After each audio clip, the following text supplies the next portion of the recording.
What is ramp handling and ULD control? Ramp handling refers to all the ground operations that take place around an aircraft while it is parked at the airport. This includes loading and unloading baggage, cargo and mail, operating ground support equipment, guiding the aircraft, and preparing it for a safe and on-time departure. ULD control focuses on managing the unit load devices, the containers and pallets used to load cargo and baggage.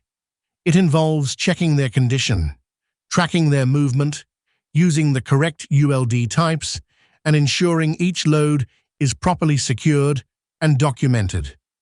Together, ramp handling and ULD control ensure aircraft are handled safely, efficiently, and in full compliance, while protecting customer baggage and cargo throughout the journey.